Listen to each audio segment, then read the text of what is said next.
Boa tarde a todos. Sede bem-vindos a esta sessão de apresentação do tema do novo ano pastoral, segundo momento da jornada que hoje nos congrega.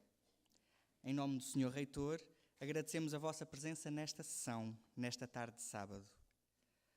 O Padre Carlos Cabecinhas dirige-nos a primeira palavra, introduzindo-nos ao itinerário pastoral que estamos prestes a iniciar no Santuário de Fátima.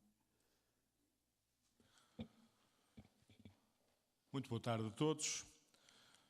Sua Eminência, Sr. Cardeal Dom António Marto, Bispo desta Diocese de Leiria-Fátima, Sr. Dom Serafim Ferreira e Silva, Bispo Emérito de Leiria-Fátima, Sr. Presidente da Assembleia Municipal de Orém, Sr. Presidente da Câmara Municipal de Orém, Sr. Vice-Presidente da Câmara Municipal de Orém, Sr. Presidente da Junta de Freguesia de Fátima, Sr. Comandante do Posto de Fátima da GNR, Sr. Presidente da Associação Humanitária de Bombeiros Voluntários de Fátima e respectivo Comandante, ilustres representantes das entidades convidadas, estimados convidados e amigos do Santuário. Agradeço a vossa presença nesta jornada de apresentação do tema do triênio, deste novo ano pastoral, do triênio que iniciámos há um ano e que nos vai guiando na vivência do Santuário. Há um ano iniciámos um novo triênio pastoral que abriu a vivência do segundo século de Fátima com o tema Tempo de Graça e de Misericórdia. Um tema que vamos declinando diferentemente em cada um dos anos deste triênio. Era nosso desejo que a dinâmica do centenário das aparições, que durante 7 anos nos acompanhou e guiou, pudesse deixar marcas duradouras na vida do Santuário. E entendemos que isso de facto aconteceu. O ano que termina permitiu-nos consolidar algumas práticas, não já naquele horizonte festivo do centenário das aparições, mas vertidas agora para os ritmos diários e habituais do dia-a-dia do próprio Santuário. O caminho feito a nível celebrativo, com o cuidado das celebrações, procurando sempre garantir uma nobre simplicidade, e a nível de ambiente e propostas de oração capazes de proporcionar momentos de forte experiência espiritual, consolidou-se. A oferta de propostas de reflexão e aprofundamento da mensagem de Fátima conheceu desenvolvimentos vários. A oferta cultural, com as suas linguagens próprias para falar de Fátima, embora mais reduzida, quando comparada com a oferta cultural dos anos 2016-2017, manteve-se. Por outro lado, a afluência de peregrinos, embora não atingindo os números excepcionais de 2017, manteve-se muito elevada, com crescimento significativo de grupos de proveniências até há pouco tempo incomuns. Hoje reunimos-nos para a apresentação do tema que nos guiará no novo ano pastoral. Tempo de graça e de misericórdia, tema de todo este triênio, agora declinado como dar graças por peregrinar em igreja.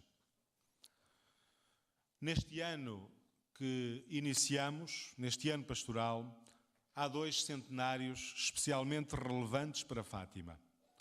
O centenário da construção da Capelinha das Aparições e o centenário da morte de São Francisco Marto. Os 100 anos da construção da Capelinha das Aparições é o acontecimento inspirador do tema deste ano, dar graças por peregrinar em igreja. De facto, na aparição de 13 de outubro, Nossa Senhora diz aos videntes: quero que façam aqui uma capela. Essa capela foi o início da construção do santuário e constitui ainda hoje o seu coração. Ora, em contexto cristão, o edifício da igreja, neste caso a capela, a capelinha, é sempre símbolo da igreja de pedras vivas que aí se reúne para celebrar a presença de Jesus Cristo. São Pedro, na sua primeira epístola, exorta-nos a tomarmos consciência da nossa condição de pedras vivas que entram na construção de um edifício espiritual, a igreja, e conclui: sois agora o povo de Deus. É esta consciência de sermos povo de Deus que desejamos aprofundar. A mensagem de Fátima põe em destaque esta dimensão eclesial, a consciência de sermos povo de Deus, que exprimimos com este tema dar graças por peregrinar em igreja. Esta dimensão eclesial da mensagem faz-se patente de forma muito explícita no chamado segredo, na referência ao bispo vestido de branco e à igreja peregrina e mártir. A consciência de ser igreja experimenta-se em Fátima de muitos modos, na participação nas celebrações sacramentais, sempre expressões por excelência da igreja, nas assembleias crentes que aqui se reúnem para a expressão comum da fé, para adorar a Deus, dar-lhe graças, louvá-lo e pedir, na união e comunhão com o Papa e na oração por ele, tão características de Fátima. Mas o tema do ano pretende sublinhar que a experiência de ser igreja é dinâmica, é uma peregrinação. De facto, a condição humana define-se como itinerância. Todo homem e mulher são peregrinos. Fiel ao princípio da encarnação, seguindo o Mestre, também a comunidade cristã, a igreja, é peregrina. É comunidade a caminho, em caminho. E neste caminho da igreja, as aparições de Fátima são consolo que Deus oferece aos membros do seu povo peregrino. São auxílio para o caminho.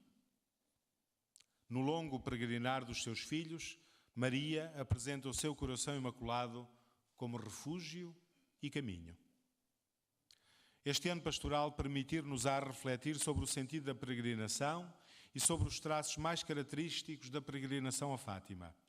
Permitir-nos-á refletir sobre o santuário como meta de peregrinação e lugar da forte experiência de igreja, porque lugar de forte experiência de Deus que reúne a igreja, que congrega o seu povo. O presente ano pastoral, que agora se inicia, convida-nos a encarar a mensagem de Fátima como meio para atingir uma maior consciência eclesial e caminho eficaz para fortalecer o sentido de pertença à igreja, nomeadamente através da experiência comunitária da peregrinação. Obviamente, sendo o ano do centenário da morte de São Francisco Marto, o pequeno contemplativo, procuraremos assinalar condignamente esse acontecimento. Desejamos também dar atenção especial aos jovens que estão no centro da vida e das preocupações da Igreja. Por um lado, recordo, tivemos no passado mês de outubro a Assembleia Ordinária do Sínodo dos Bispos, que se reuniu para refletir sobre os jovens e o seu lugar na Igreja e que no documento final nos lança alguns desafios que queremos aprofundar e abraçar.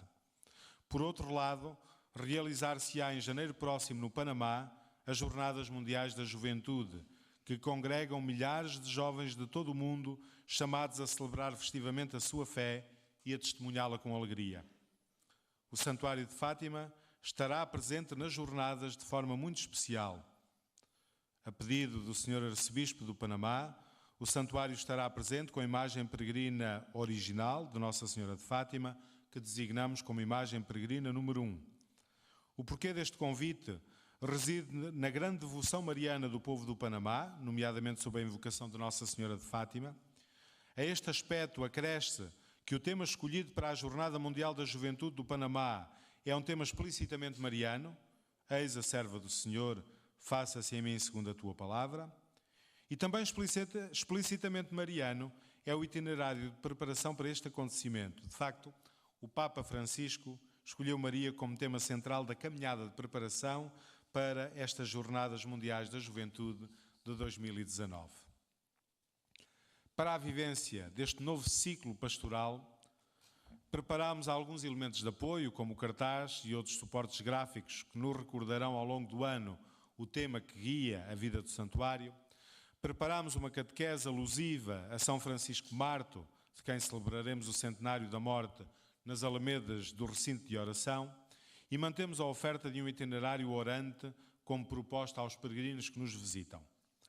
A nível da formação e da reflexão, mantemos o ritmo anual do Simpósio Teológico Pastoral, preparámos um ciclo de encontros na Basílica de Nossa Senhora do Rosário, que são momentos de reflexão e de fruição musical, mas, sobretudo, pretendemos oferecer um grande número de propostas de formação na Escola do Santuário. A nível cultural, preparámos um programa musical que nos acompanhará ao longo do ano, bem como a exposição temporária Capella Mundi, que acabamos de visitar. Que a Mãe da Igreja, Senhora de Fátima, nos acompanhe ao longo deste novo ano pastoral. Obrigado pela vossa atenção.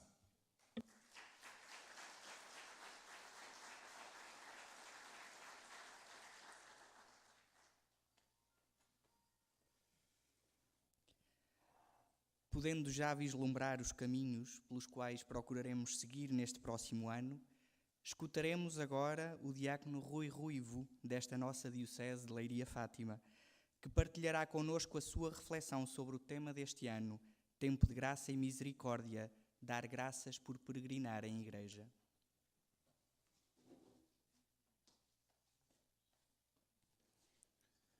Boa tarde. Não quebro o protocolo porque as entidades já foram todas saudadas, portanto, saúdo-os a todos como povo de Deus em caminho. Não sei se vou estar à altura para falar sobre este tema. A altura física sei que não, agora o restante já se vê. O mote bíblico para este tema é retirado da primeira carta de Pedro, segundo capítulo, versículo 10. Sois agora povo de Deus. Mas atentemos a todo o versículo 10 deste capítulo 2. A vós, que outrora não erais um povo, mas sois agora povo de Deus, vós que não tinhais alcançado misericórdia, e agora alcançastes misericórdia. Somos povo de Deus, alcançamos misericórdia. Parece-nos aqui que nós, Igreja, enquanto constituídos como povo de Deus, alcançamos a misericórdia de Deus. A comunidade cristã é a expressão da misericórdia de Deus.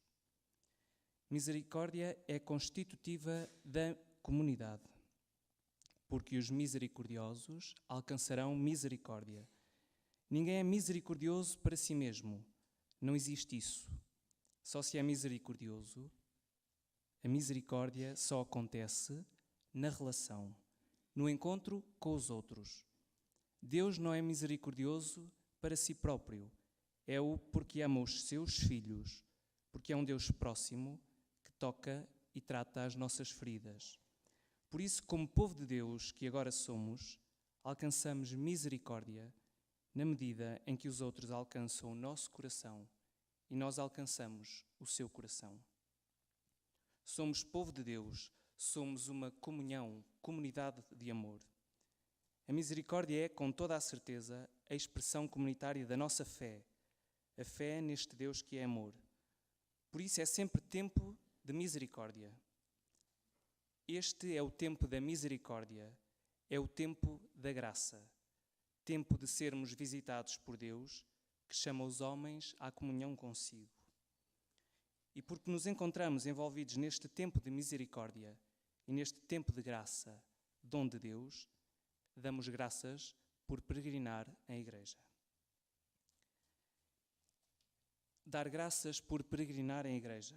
Permitam-me que comece por descodificar a palavra peregrino. O termo peregrino deriva do latim com duas hipóteses possíveis. Perager, que significa deslocar-se através dos campos, ou pereger, circular para lá das fronteiras. Quem peregrina passa pelos campos, olhando os lírios do campo, esta beleza da criação, esta vida nova a acontecer, e segue estrada fora para um novo amanhecer, que acontece no cômputo do tempo, do Cronos, mas também no Kairos, isto é, naquele rasgo de tempo onde o coração de cada um se deixa inundar e iluminar pela ressurreição, e vê mais longe e vê mais fora de si, através dos campos, para lá das fronteiras. Quem peregrina, porque numa itinerância despojada, abre-se a Deus e ao outro.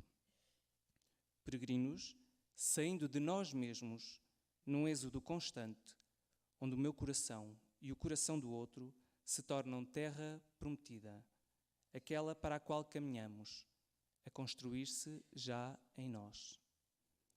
Os peregrinos, todos nós, definem-se por uma extraterritorialidade simbólica que os faz momentaneamente viver sem cidade e sem morada, mas disponíveis para acolher a surpresa e a novidade.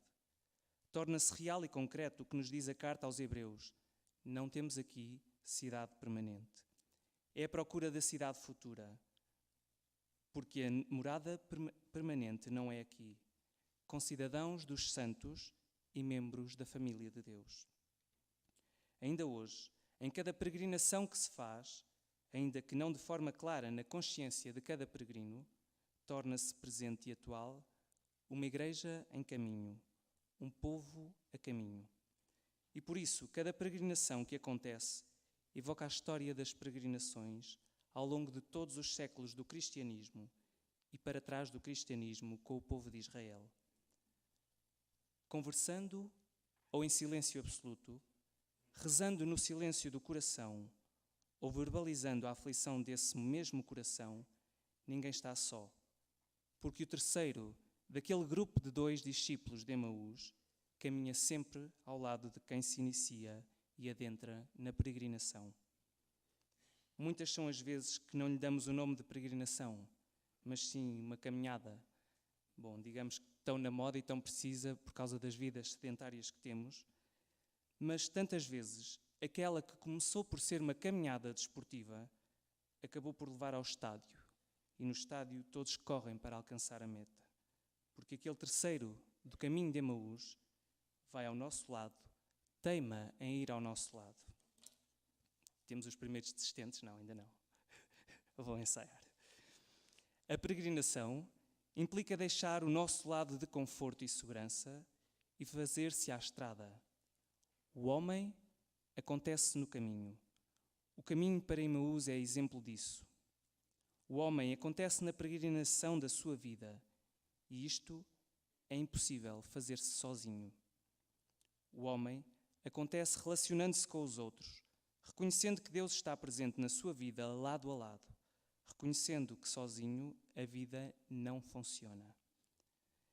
Tantas são as vezes, tantos são os peregrinos que se fazem à estrada, numa estrada feita de dores, de dificuldades, de sofrimentos. Esta estrada percorrida, este caminho palmilhado, é figura, como dizíamos, do caminhar peregrino da Igreja. Mas também é figura de toda a vida do peregrino, não só o instante que o peregrino leva consigo. Cada peregrino transporta consigo, em cada peregrinação que enceta, toda a sua existência, todo o seu ser, toda a sua história, por vezes toda a sua força, todo o seu coração. Ali, mais do que numa situação normal da sua vida, o peregrino coloca-se numa condição de fragilidade e vulnerabilidade, sem saber sequer se será capaz de levar por diante aquele caminho que se decidiu a fazer. Rumo ao desconhecido do caminho é a abertura ao desconhecido, e ainda que por mais pequena que seja esta abertura ao desconhecido, como uma brecha, pode ser precisamente por aí que entra aquele desconhecido, aquele terceiro dos 2 de Emaús, e que seja a surpresa do caminho.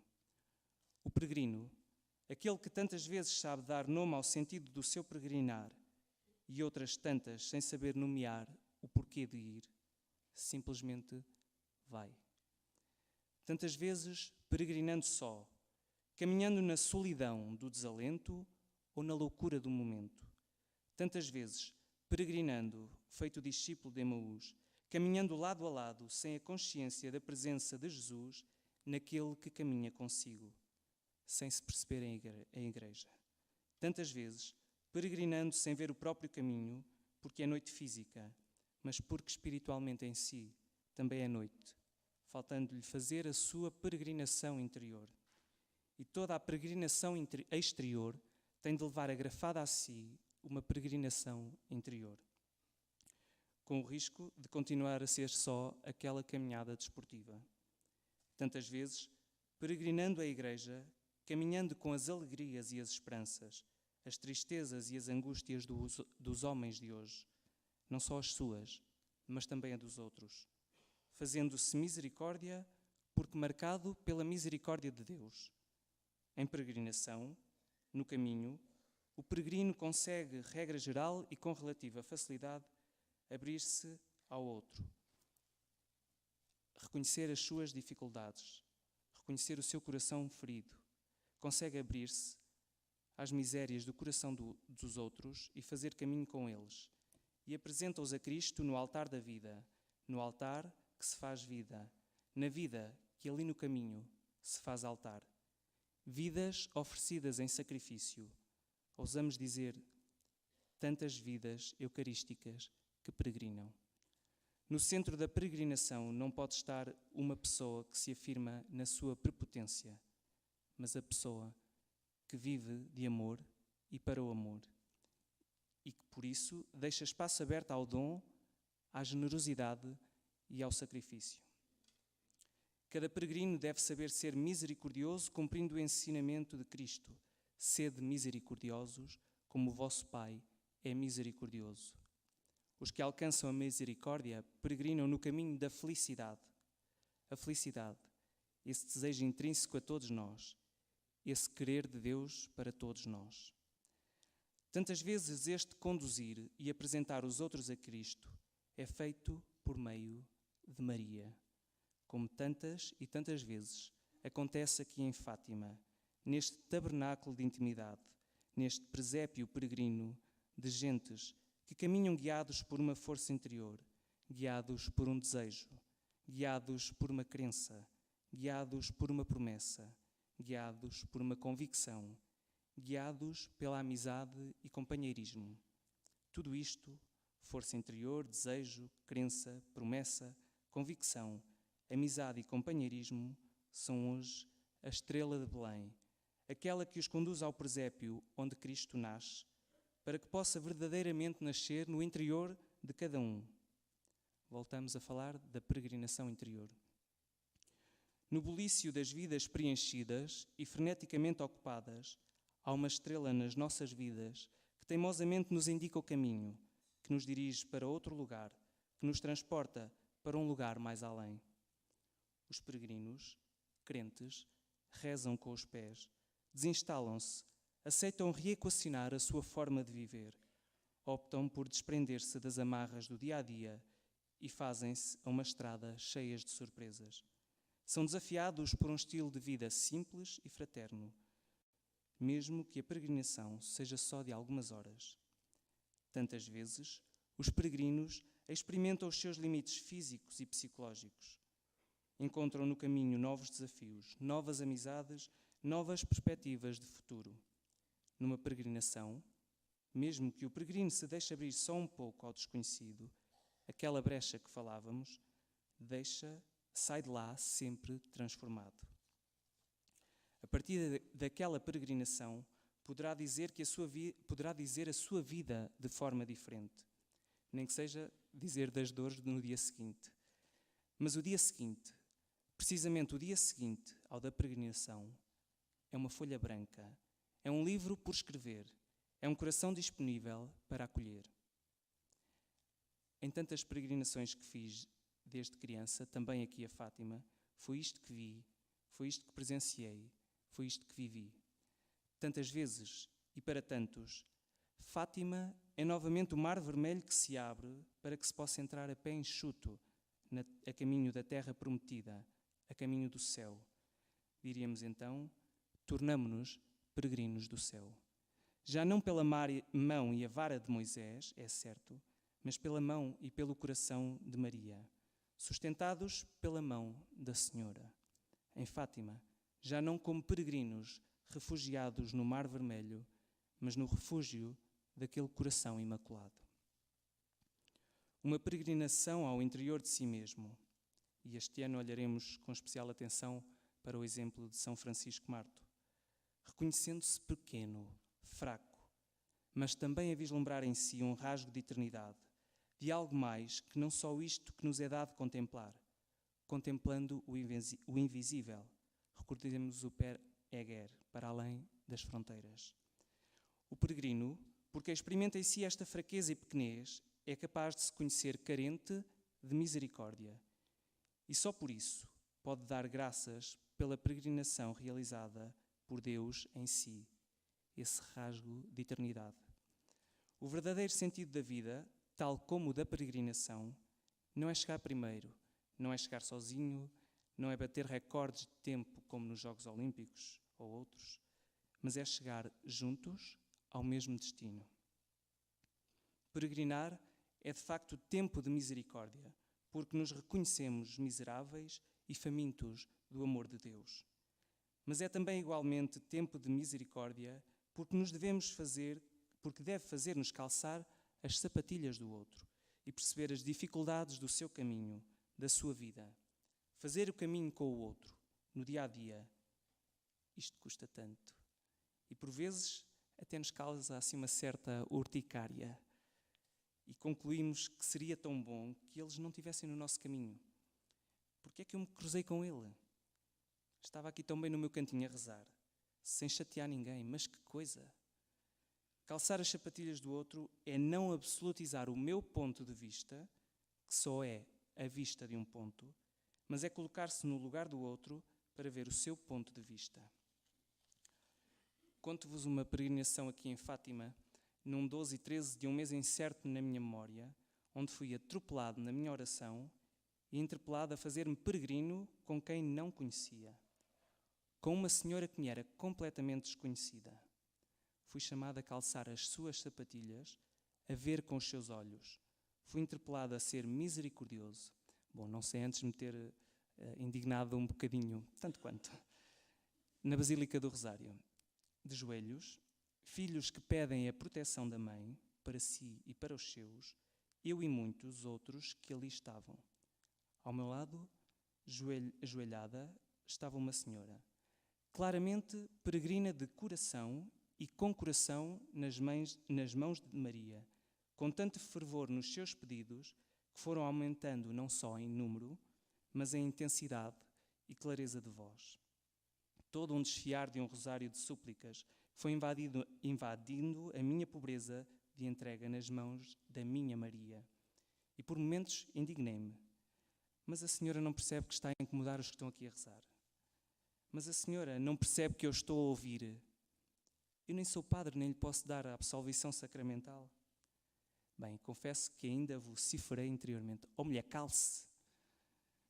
Mas as súplicas ritmadas fizeram-me aos poucos deixar as minhas súplicas e orações e reconhecer-me como miserável e pequeno diante daquela senhora e diante da minha Maria. Conheci-lhe ali, naqueles minutos, boa parte da sua vida, a sua família, as suas vivências, as suas preocupações, as suas dores. Conheci-lhe ali o seu coração miserável, mas também o seu coração misericordioso. Na experiência de dizer Fátima, naquele momento, vivi o encontro com a Igreja peregrina, acidentada, humanidade ferida, feita hospital de campanha. Vivi o encontro com a Igreja do céu, de braços estendidos, acolhendo os corações feridos e aflitos. A certeza de que não a minha Maria, mas a nossa Maria, ali estava. Todos filhos teus, Senhora de Fátima. Quanto à outra senhora, a peregrina, nunca soube o seu nome, nem de onde era, se vinha sozinha, nada. Sei que peregrinou até ao coração de Deus e me levou também a mim a tocar aquele fogo que é Deus, que não se pode dizer, isso sim, mas se pode viver. Fez-me peregrinar em igreja e entrar nesse tempo de graça e misericórdia, nesse tempo onde o nosso Deus, o meu e o dela, se fez próximo. Aqui em Fátima, com esta história e este toque de Deus na minha vida, fui chamada a ter um coração simples, ao jeito dos pequeninos do Evangelho, ao jeito do Francisco, da Jacinta e da Lúcia. Quando agora peregrino a Fátima, tenho mais presente que não sou só eu, que não é só o meu mundo, as minhas preocupações e as minhas alegrias. Hoje, quando peregrino a Fátima, faço do dizer do Papa Francisco também o meu dizer. E cito, não podia deixar de vir aqui venerar a Virgem Mãe e confiar-lhe os seus filhos e filhas. Sob o seu manto não se perdem. Dos seus braços virá a esperança e a paz que necessitam e que suplico para todos os meus irmãos no batismo e em humanidade. Esta é a Igreja de Cristo. É o corpo que Deus organizou, onde os membros devem ter a mesma solicitude uns com os outros. E se um membro sofre, todos os membros sofrem com ele. E se um membro se alegra, todos os membros se alegram com ele. Aquela senhora, a peregrina, ainda hoje não sei o seu nome, nunca mais a vi. Sei uma coisa, sei que é minha irmã, Esta é a beleza de ser igreja. Que difícil é a experiência da alteridade, que difícil é maravilharmos-nos diante dos outros, acolhendo o outro como ele é, deixar que o outro seja, sem que eu faça logo à partida, ou tenha como dado adquirido, que ele seja à minha imagem. Temos de ter a ousadia de ver os outros com os olhos de Deus. Mas como consegui-lo? Um bom meio é a oração, porque possui o dom inestimável de mudar a forma de ver o outro, pois passa a ser uma oração sobre a vida, sobre o homem. Olhar o outro com os olhos de Deus é ver nele pelo menos uma faísca de santidade, aquela torcida que ainda fumega. Não está tudo perdido, pelo contrário, está tudo em início, em ignição ou em potência para passar a ato. Num segundo ponto, gostava de destacar o pedido de Nossa Senhora. Façam aqui uma capela. O excerto das memórias que empresta a sua tonalidade ao tema deste ano é este pedido de Nossa Senhora de Fátima. Quero dizer-te que façam aqui uma capela. É o mesmo que dizer, quero dizer-te que façam aqui templos vivos. Quero dizer-te que aqui a Igreja se reúna. Quero dizer-te que aqui se tornem comunhão. Mas detenhamos-nos na origem do nome, capela. A palavra capela tem origem no vocábulo latino capella, escrito assim um bocadinho de forma diferente, que é diminutivo de capa, que significa isso mesmo, capa, manto. Então, capela seria uma capa pequena, um manto pequeno. Juntando Maria e manto, traz-nos à memória a iconografia de Nossa Senhora das Misericórdias, que acolhe no seu pequeno manto os que se abeiram dela como pequenos filhos. E isto é visível aos nossos olhos sempre que nos abeiramos da Capela das Aparições. Os filhos que peregrinam ao interior do manto da Senhora mais brilhante que o sol, que é também a Senhora das Misericórdias, que acolhe as nossas misérias e as encaminha até Deus, que nos faz ver o calor do manto do Deus misericordioso, que nos faz ali entregar a Deus as nossas fraquezas e receber dele a sua força. A construção da capela, diríamos, a construção do santuário, foi-se assumindo como espaço de oração protegido pelo manto da Mãe, espaço de encontro com Deus, onde Deus se diz numa teologia do povo, ao ritmo alternado da Ave Maria cheia de graça e da Santa Maria, Mãe de Deus. A capela não pode ser tida como meta da peregrinação daqueles que ousam percorrer novos caminhos de todos os tempos. Não pode ser para nós o lugar quente da nossa fé, que nos detenha ali para sempre e impeça de avançar. Mas deve ser tida como lugar que alavanca, que nos inquieta, que impulsiona para o encontro com Deus, que nos faz sair novamente do nosso bem-estar para ir ao encontro de Deus, ir ao encontro dos irmãos, nas periferias, igreja em saída. A capela é também ela lugar de periferia, onde vão os acidentados, os feridos. A Capela das Aparições é hospital de campanha. Quero dizer-te que façam aqui uma capela, leva-nos a olhar Fátima como um lugar onde a Eclésia, a Igreja, se torna verdadeiramente católica, universal, abrindo-se ao mundo, a todos acolhe. Começa a desenhar-se o altar do mundo na Cova da Iria, uma casa de portas abertas, não central, mas periférica, dos que caminham tantas vezes nas valetas dos muitos caminhos enlameados da vida.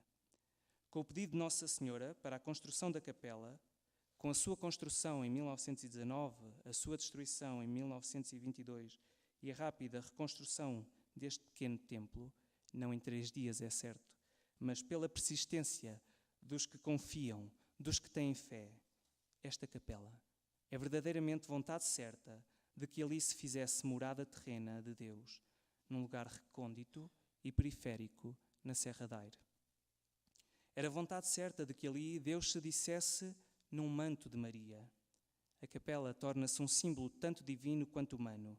Divino porque é a expressão do pedido da Mãe do Céu e, ao mesmo tempo, humano, porque é a construção dos primeiros peregrinos de Fátima, confiada aos pastorinhos, para que se tecesse com tijolos este pequeno manto, esta pequena capa.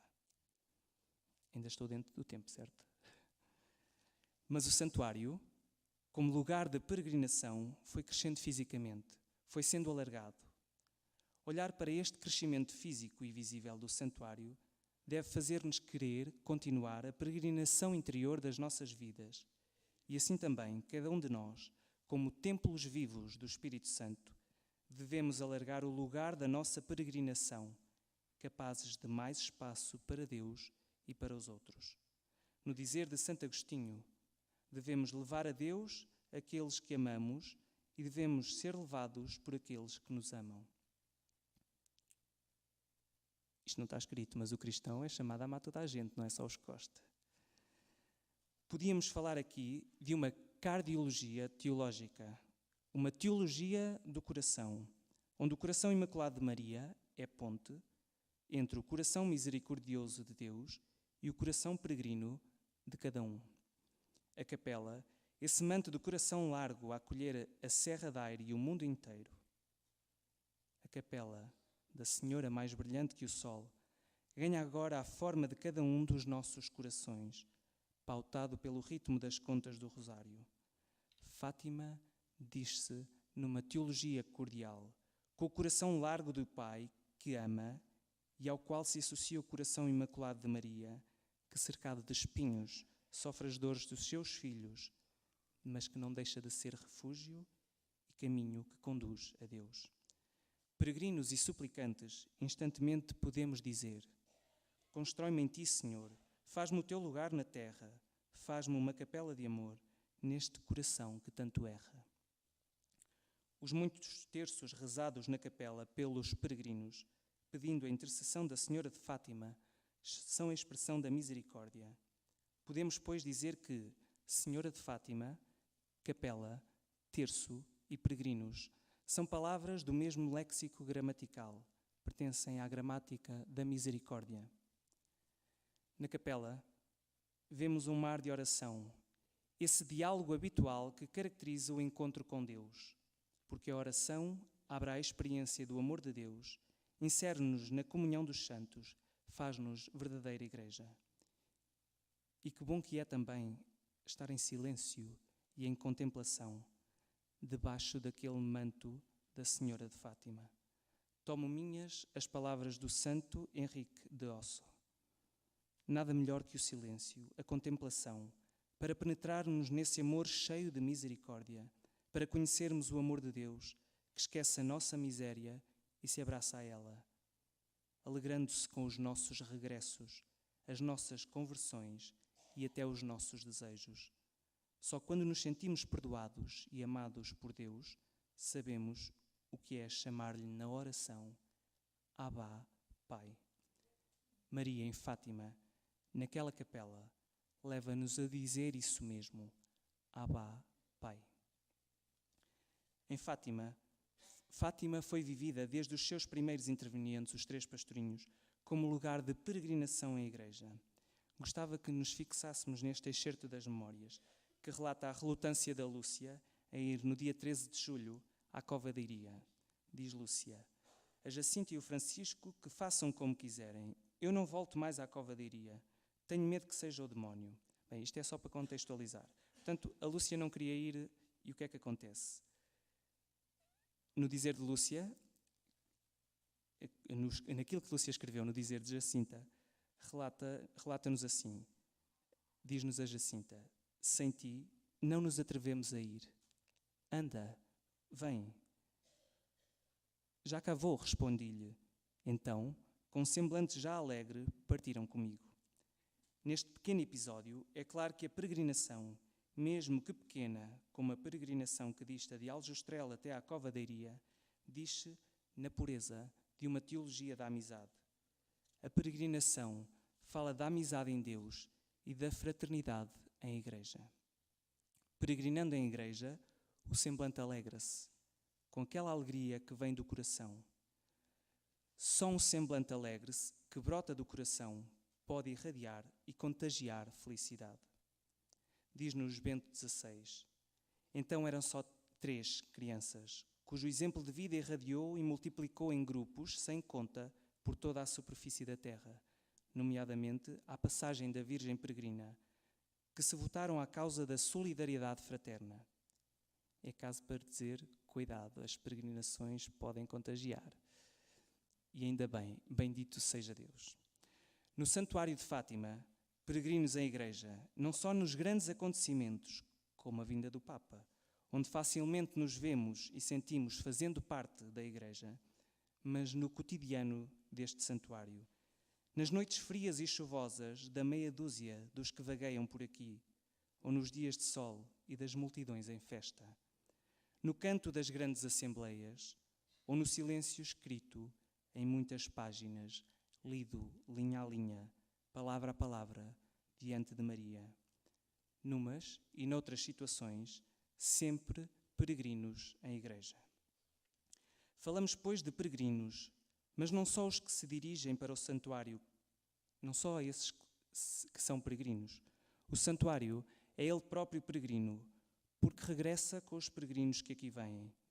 Se por um lado o santuário escancara as portas e sai em porta fora e se vai difundindo um pouco por todo o mundo, através da sua mensagem sempre atual de conversão e penitência, como apelo à paz, e para a qual tanto contribuiu a Senhora da Azinheira a percorrer a terra inteira, peregrina como nós. Por outro lado, abre as suas portas e muitos são os que, se fazendo peregrinos, vêm à cova da Iria e, como quem entra no íntimo do seu quarto, vem pedir, agradecer e louvar, ouvir, crer e chorar, como criança ao colo da mãe. Reconhece a importância que as peregrinações têm e como elas são uma das dinâmicas religiosas mais significativas no presente, que carecem de ser redescobertas e vividas em todas as suas dimensões e exigências. As peregrinações tornam-se cada vez mais momentos originais de catequese eclesial, onde o povo reunido faz memória e torna presente sempre um povo a caminho, que não desiste de amar. Como não dar graças por isto? Estou quase a acabar. Peregrinar em igreja é o dizer da teologia da proximidade, da teologia do encontro, onde Deus se diz. Fátima torna-se cada dia sempre mais uma vez a expressão desse encontro, a expressão de uma fé comum, filhos de uma única família. Quem peregrina tem inscrito em si a doação, aquele ser para os outros, que faz parte da identidade estrutural de Deus. O amor não permitiu a Deus ficar só, recorda-nos São Tomás de Aquino. Somos criados à imagem de um Deus que é infinitamente presente, doação, entrega de si mesmo. O egoísmo, o viver voltado para si mesmo, é uma heresia antitrinitária. Todo o centrar-se egoisticamente em si próprio é uma experiência de descrença no verdadeiro Deus. É remar contra a corrente de doação de Deus. Cristo deu-nos o exemplo do ser para os outros. Com este exemplo, na nossa liberdade, aceitamos o desafio de nos darmos a nós mesmos, a Deus, e por Ele, aos que se cruzam no nosso caminhar. A fé cristã é uma participação no ser de Cristo que se dá. É uma nova vida para os outros. É a sempre antiga e sempre nova história do grão de trigo que tem de morrer para dar vida nova, fruto novo. Se para Fátima este é atualmente o tempo de graça e o tempo de misericórdia, por peregrinar em igreja, este tempo já o é desde os seus inícios, onde graça e misericórdia dizem da concepção cristã trinitária, de um Deus que é comunhão e permanentemente amor, que sai de si mesmo para ir ao encontro da humanidade ferida e frágil, para que esta seja a sua imagem e semelhança. Fátima é manifestação da Igreja peregrina, que celebra a fé, que exerce a sua diaconia no serviço fraterno, que anuncia a boa nova. Tudo isto constitutivo da identidade desta Igreja peregrina. É constitutivo do eu peregrino, é constitutivo do nós peregrino. E quase a terminar, agradeço terem peregrinado aqui, desejando que a todos que sejam peregrinos do bem, ou seja, dito de outra forma, de peregrinação em peregrinação até à ressurreição. E para terminar, Fátima é lugar do peregrino, É lugar onde o pobre canta o hino, aquele hino onde apresenta a Deus o altar da sua vida e dos seus. Fátima é a igreja em caminho, acolhe o pobre e o pequenino. É lugar de tanta reconciliação, é lugar de manifestar o perdão. Fátima é encontro com a nossa mãe e do imenso manto que tem, lugar de misericórdia e graça, a dizer daquilo que não passa. Fátima é lugar do grande amor, daquele que por nós se fez dor. Fátima, a dizer-se no silêncio da conversão, capela do mundo em construção. Obrigado.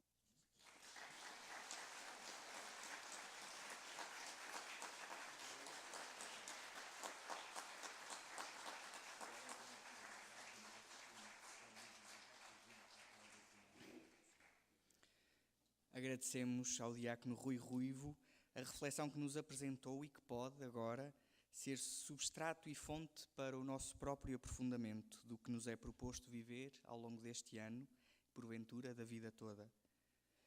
Segue-se um momento musical que nos é trazido pelo coro do Santuário de Fátima e pela Schola Cantorum Pastorinhos de Fátima, dirigidos por Ricardo Luís Campos e Paula Pereira e acompanhados por Silvio Vicente. Desfrutemos.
ouvi uma voz grávida de luz,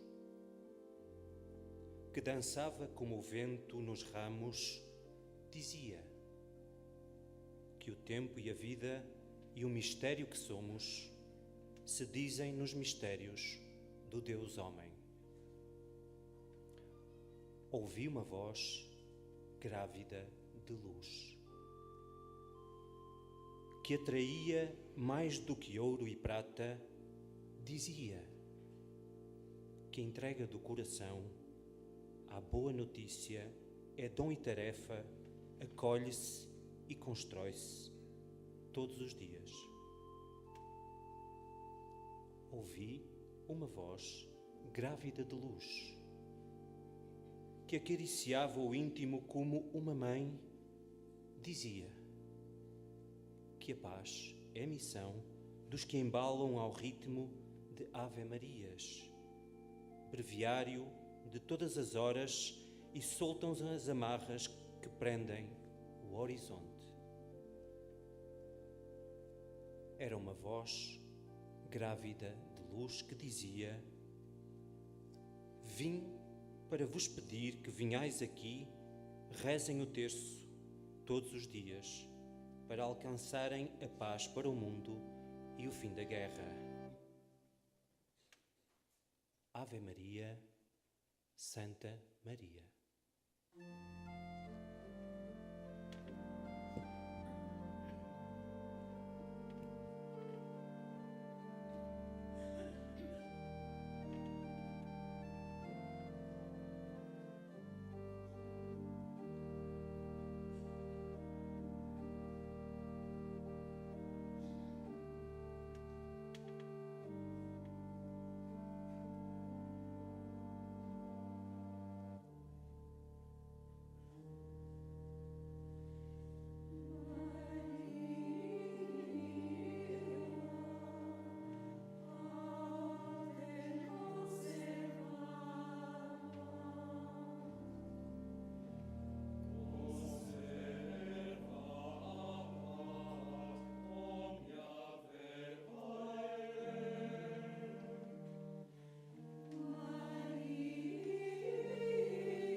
Vieste numa dança de luz e de cores, carícia de bênção na minha prostração.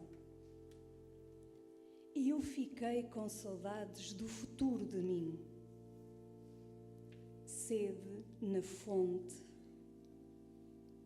sede de ser fonte, sede que consome e que salva.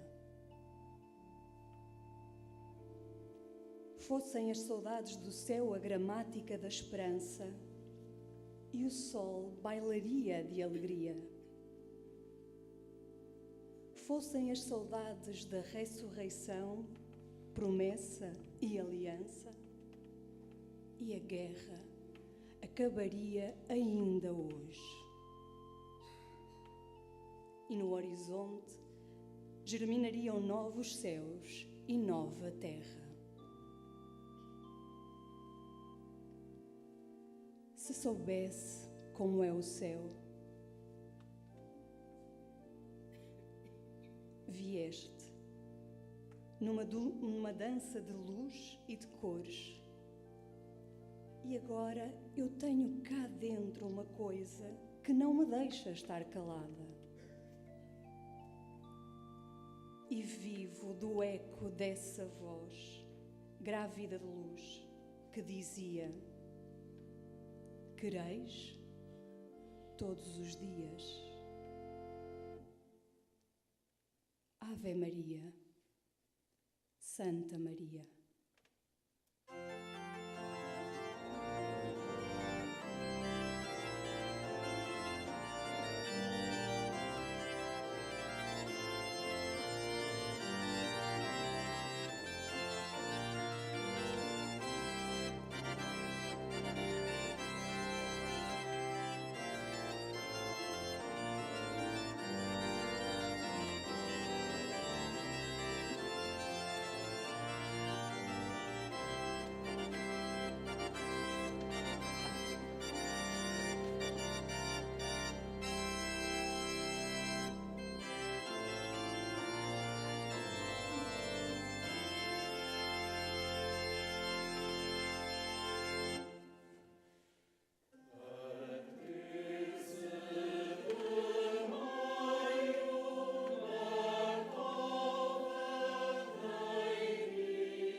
A concluir esta sessão, escutamos a palavra que nos dirigirá o Bispo da nossa Diocese, o Cardeal Dom António Marto.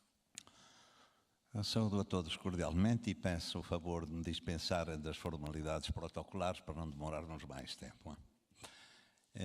Compete-me uma palavra de encerramento deste nosso encontro. Falo-ei de modo sintético e telegráfico, sublinhando, enfim, alguns dos aspectos aos quais mais estou sensíveis. O mais importante e o mais essencial já foi dito aqui, quer na locução inicial do Sr. Reitor, quer na conferência do nosso diácono Rui, a quem quero aqui publicamente dar os meus parabéns por se ter revelado um bom teólogo e um bom poeta de Fátima, o que muito me alegra como teu bispo. Então vamos por pontos e brevemente. Em primeiro lugar, a peregrinação é uma característica da identidade de todo ser humano. Um filósofo existencialista francês do século passado e cristão, Gabriel Marcel, escreveu um livro que se chama Homo Viator, o homem que caminha, onde transmite esta ideia. O ser humano é alguém que faz caminho e que faz do caminho, não só da estalagem, o lugar para a construção de si. Por isso, nós falamos normalmente do caminho da vida, que é uma peregrinação na construção de nós mesmos e que tem também pode ter uma dimensão religiosa quando ele se torna um caminho de busca de Deus, como tão bem o exprime Santo Agostinho. Senhor, que buscando-te eu te encontro e encontrando-te nunca deixe de buscar. É uma peregrinação interior, mas que abrange a pessoa inteira na sua história. E nesta sequência, segundo ponto, a peregrinação é característica da identidade do cristão, que, como homem, mulher, com a sua fé, é chamado a fazer caminho. E a fazer do caminho a construção, o lugar da construção de si, seguindo as pegadas de Cristo. Seguindo a Cristo no meio das alegrias e tristezas da vida até à plenitude da ressurreição. É uma grande peregrinação a nossa vida de cristãos. Terceiro ponto, que a peregrinação é uma característica da identidade da Igreja como povo de Deus. Esta Igreja como povo de Deus nasceu em saída, no dia do Pentecostes. Em saída quer dizer ao encontro de todos os homens, de todos os povos e culturas, para anunciar e testemunhar o Evangelho de Cristo. E, por conseguinte, chamada a peregrinar no mundo e na história, numa expressão tão bela de Santo Agostinho, assumida pelo Concílio Vaticano II, que diz: a Igreja prossegue a sua peregrinação entre as perseguições do mundo e as consolações de Deus. E o que quer dizer isto para a Igreja? Ser peregrina na história. Se é peregrina na história, significa que ainda não chegou à plenitude, não? E por conseguinte, é uma Igreja chamada sempre a crescer na fé e no testemunho e a renovar-se. Uma Igreja em permanente renovação, conversão e reforma. Porque também sobre ela cai a poeira da história e precisa de se purificar.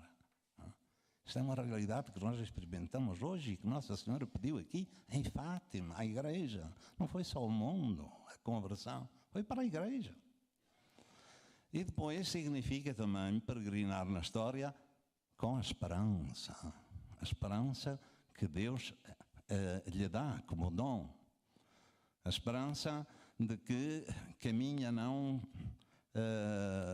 sem rumo e sem meta, mas para um rumo e uma meta definitiva, plenitude do reino de Deus, que lhe dá desde agora, já agora, a confiança de que vale a pena caminhar e lutar para trazer ao mundo a fraternidade, a justiça e a paz como dons de Deus.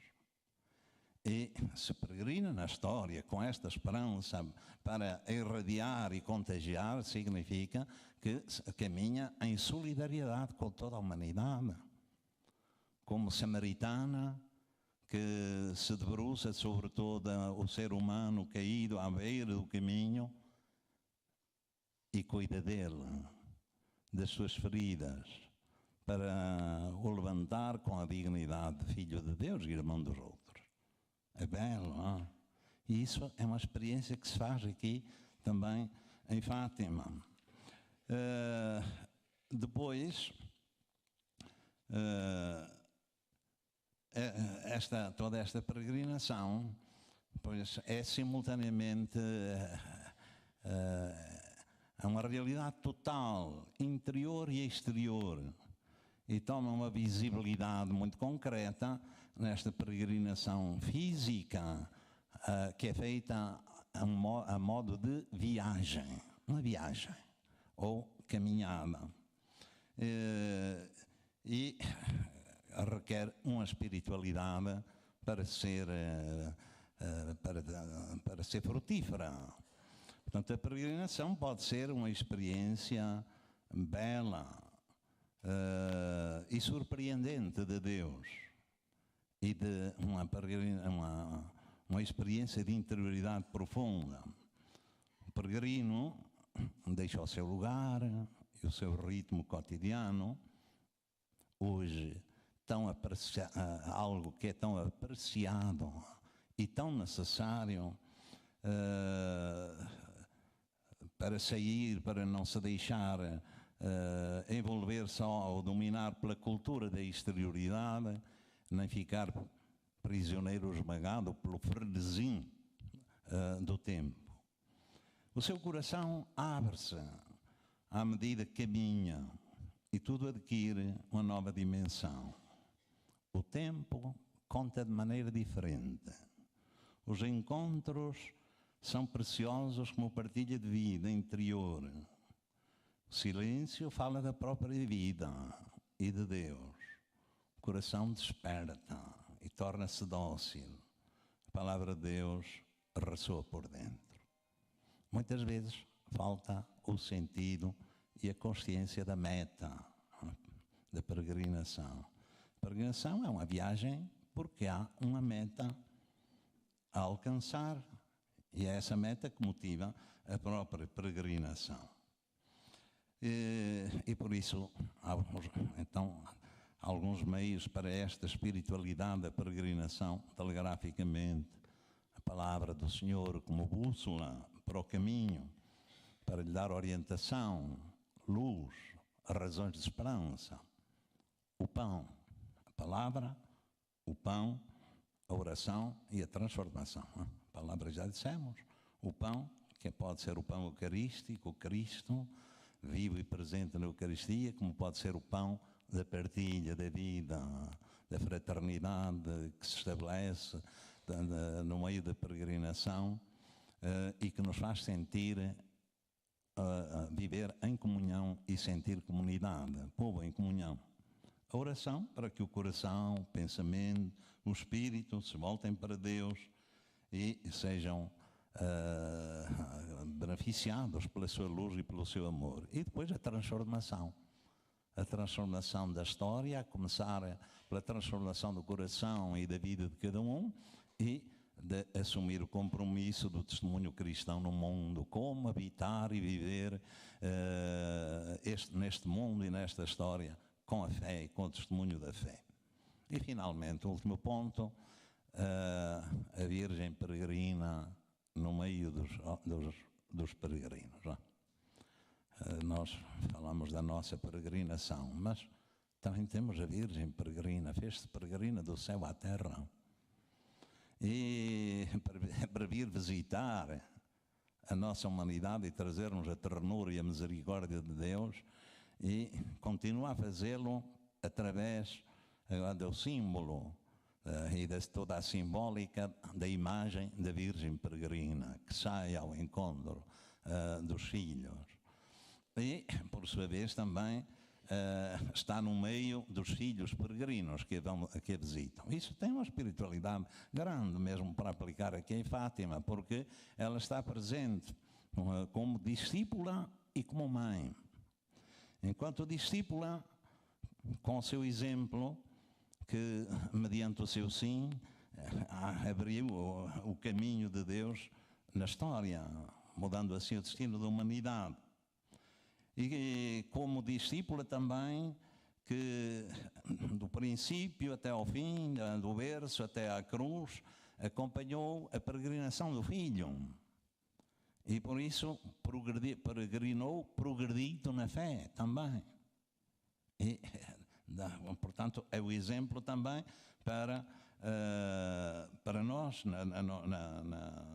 na peregrinação na fé.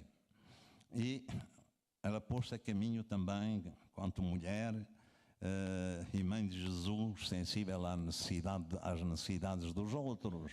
Basta ver a visita a Isabel, a sua atenção nas bodas de Caná, à falta do vinho novo.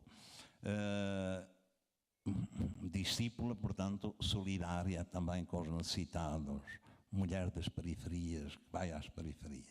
E como mãe que nos é dada, porque, como diz Papa Francisco, Cristo não quer que caminhemos, que peregrinemos sem uma mãe.